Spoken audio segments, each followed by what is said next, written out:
नमस्कार। आज बात करेंगे अमरावती की, जहां हाल ही में एक घर पर बुलडोजर चला दिया गया।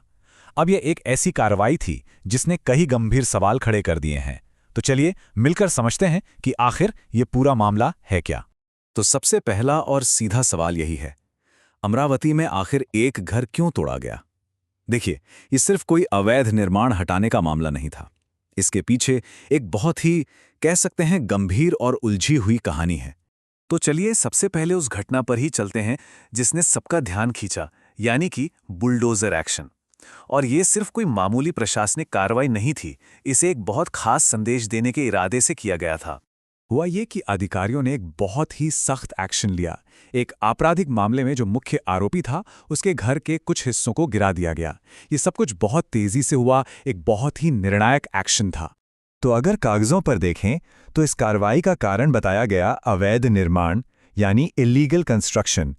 लोकेशन थी अमरावती और टारगेट था एक क्रिमिनल केस का मेन अक्यूज्ड।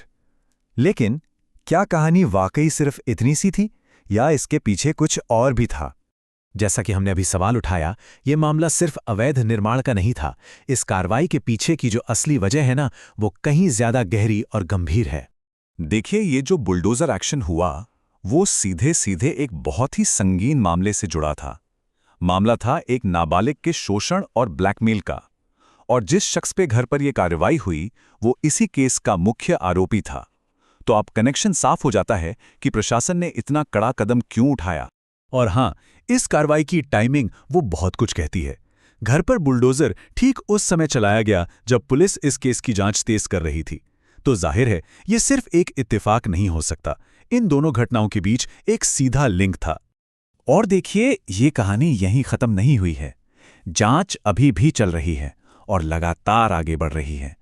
इसका सबसे बड़ा सबूत है कि इस मामले में नई गिरफ्तारियां भी हुई हैं, जिससे लगता है कि इस केस का दायरा और भी बड़ा हो सकता है। और हाल ही में इसी केस में 2 और लोगों को गिरफ्तार किया गया है। अब जैसे जैसे गिरफ्तारियां हो रही हैं, इस केस की परतें भी खुलती जा रही हैं। इन 2 नई गिरफ्तारियों को मिलाकर अब इस मामले में हिरासत में लिए गए लोगों की कुल संख्या हो गई है 4। ये साफ दिखाता है कि पुलिस की जांच सही दिशा में है और उनकी पकड़ मजबूत होती जा रही है। तो ठीक है, हमने ये समझ लिया कि क्या हुआ और क्यों हुआ। लेकिन अब आते हैं सबसे बड़े सवाल पर। इस पूरी कार्रवाई का असली मकसद क्या था? बुलडोजर चलाने के पीछे प्रशासन का असली संदेश क्या था? तो देखिए, इस एक्शन के 2 चेहरे थे। एक तरफ जो ऑफिशियल वजह बताई गई वो थी अवैध निर्माण, लेकिन दूसरी तरफ जो असली सिंबॉलिक मैसेज था वो था जीरो टॉलरेंस का। मतलब ये कार्रवाई एक ही समय में 2 लेवल पर काम कर रही थी। और ये जो लाइन है ना, जीरो टॉलरेंस का संकेत, यही इस पूरी कार्रवाई का सार है, उसका निचोड़ है। ये सिर्फ एक कानूनी प्रक्रिया नहीं थी, नहीं, ये एक बहुत ही साफ और ऊंची आवाज में दी गई पब्लिक अनाउंसमेंट थी।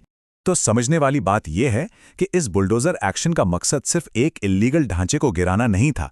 इसका असली मकसद था समाज को एक बहुत ही सख्त और साफ संदेश देना कि इस तरह के गंभीर अपराधों को बिल्कुल भी बर्दाश्त नहीं किया जाएगा। तो चलिए इस पूरी कहानी को 3 आसान स्टेप्स में फटाफट से समेटते हैं। सबसे पहले, एक बहुत ही गंभीर अपराध का आरोप सामने आता है। दूसरा, पुलिस अपनी जांच तेज करती है और गिरफ्तारियां होती हैं। और तीसरा, अधिकारी एक ऐसा कड़ा प्रतीकात्मक एक्शन लेते हैं जिसका मकसद सिर्फ कानून लागू करना नहीं, बल्कि एक बड़ा मैसेज देना होता है।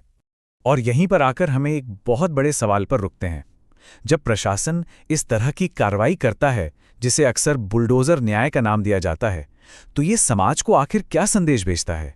क्या ये तेजी से न्याय दिलाने का एक तरीका है, या फिर एक ऐसी खतरनाक मिसाल की शुरुआत है जिस पर हमें और सोचना चाहिए?